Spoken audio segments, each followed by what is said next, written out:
Bonjour tout le monde, c'est Monsieur 2x. Donc dans cette vidéo, nous allons apprendre à dériver une fonction quotient.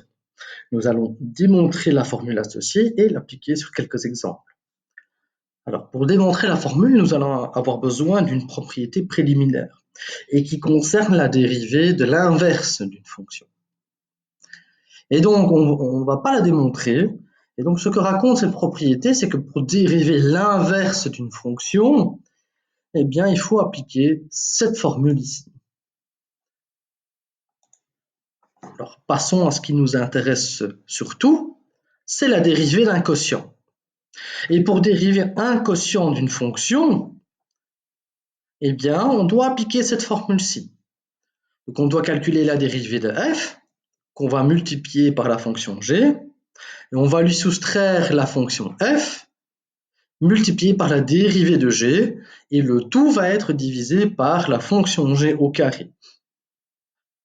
Alors, remarquez que le numérateur de cette propriété, de la dérivée ici, ressemble plus ou moins comme deux gouttes d'eau à la propriété de la dérivée d'une multiplication, sauf que les signes, le plus qu'on rencontre dans la multiplication est remplacé par un signe moins. Donc ceci est un bon petit truc pour connaître cette propriété, que vous pensez ou que le numérateur, ça ressemble à la multiplication, sauf que le signe plus de la multiplication est remplacé par un signe moins. Eh bien, allons-y, démontrons cette propriété et on va utiliser la dérivée ici d'un quotient. Alors, pour démontrer cette propriété, nous allons débuter par le membre de gauche pour arriver ensuite, suite à des manipulations, au membre de droite. Allons-y. Alors, on commence par le membre de gauche. Alors, on remarque et on se rappelle qu'une écriture fractionnaire, eh bien, peut être écrite aussi sous forme de multiplication. Je peux dire que f de x sur g de x, c'est la fonction f de x multipliée par la fraction 1 sur g de x. Et donc, j'ai fait apparaître une multiplication, et donc je peux appliquer la formule de la dérivée d'une multiplication qu'on a apprise dans une vidéo antérieure. On applique cette propriété, on dérive la fonction f et on multiplie par la seconde fonction, donc ici 1 sur g de x, et on lui additionne la première fonction, donc ici f de x, et ensuite multiplié par la dérivée de la seconde, donc ici 1 sur g de x. Alors ici, le membre de gauche, on ne sait rien y faire, on ne sait pas y toucher pour le moment. Par contre, remarquez que dans le deuxième terme, ici, ce facteur-ci, eh bien, c'est exactement la dérivée de l'inverse d'une fonction. Et on peut donc appliquer la propriété préliminaire. Alors maintenant, on modifie légèrement cette écriture, on fait passer le signe moins ici, on combine, ce qui fait apparaître le signe moins, et le reste, on ne change rien, on ne sait rien y faire de toute façon. Alors, remarquez qu'on effectue ici cette fonction fois cette fonction fois une fraction. Remarquez ici que ceci est aussi une fonction fois cette fraction. Et donc, je peux combiner ces deux termes ici en le mettant sous le même dénominateur. Et le dénominateur qui est commun à ces deux fractions, eh bien, c'est g carré. Étant donné qu'ici le dénominateur commun est déjà présent, eh bien, il suffit de modifier uniquement ce terme-ci, cette expression-ci. Et pour obtenir un terme en g carré, eh bien, il suffit de multiplier par la fonction g au dénominateur et au numérateur, ce qui nous donne exactement la propriété de la dérivée, l'expression demandée dans ma propriété. Alors, dans les exemples, on va faire comme pour la dérivée d'une multiplication.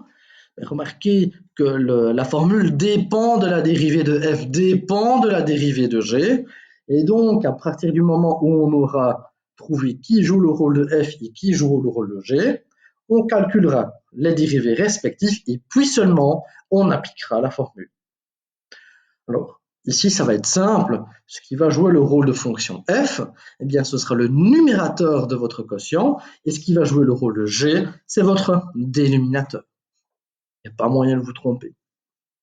Alors allons-y pour quelques exemples. Donc dérivons par exemple x carré divisé par x plus 1. Mais le numérateur c'est x carré, donc c'est lui qui va jouer le rôle de f.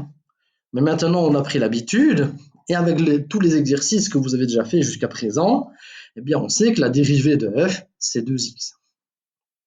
La fonction g sera jouée par x plus 1, c'est le dénominateur. Je dérive x plus 1 et ça me donne 1. Eh bien, appliquons maintenant la dérivée d'un quotient. La dérivée d'un quotient, c'est donc la dérivée de f sur g. On applique notre formule et on remplace par les expressions qu'on a trouvées et calculées. La dérivée de f, c'est 2x et la fonction g, c'est x plus 1.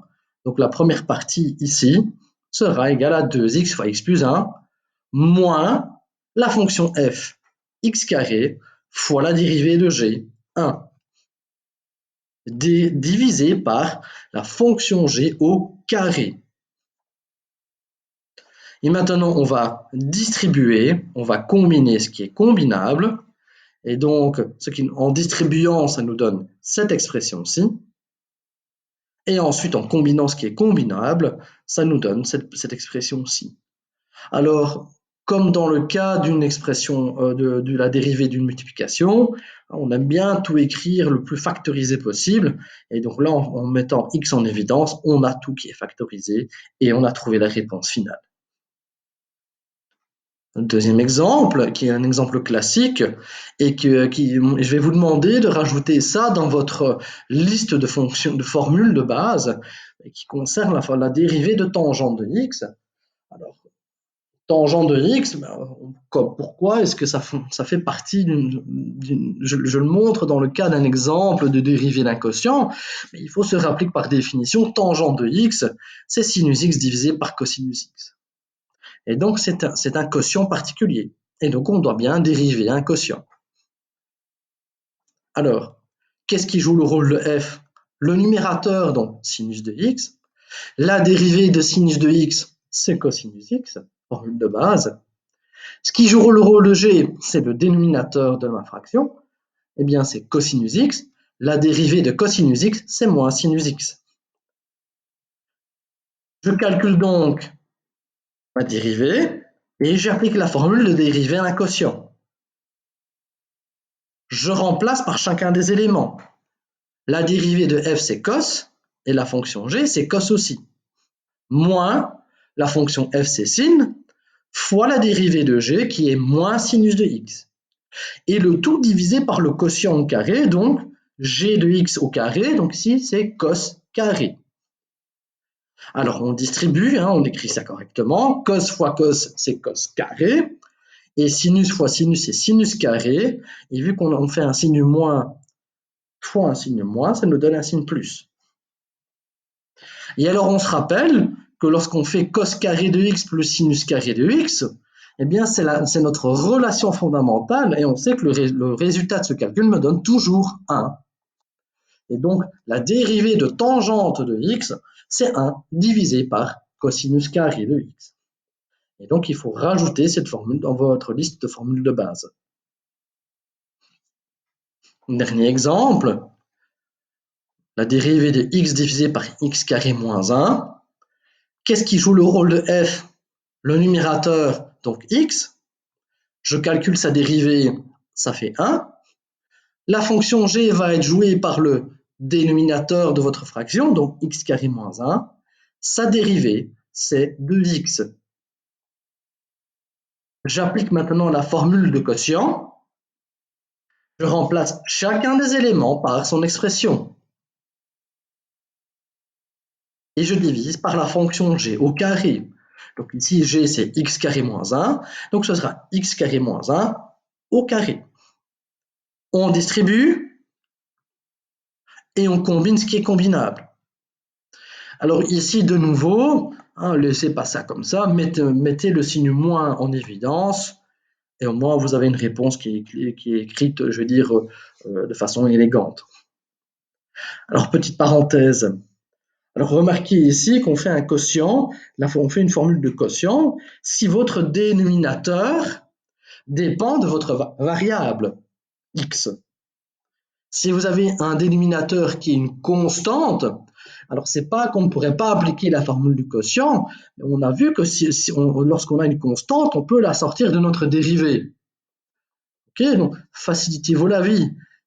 Appliquez uniquement la dérivée d'un quotient lorsque votre dénominateur dépend aussi de votre variable x. Ok.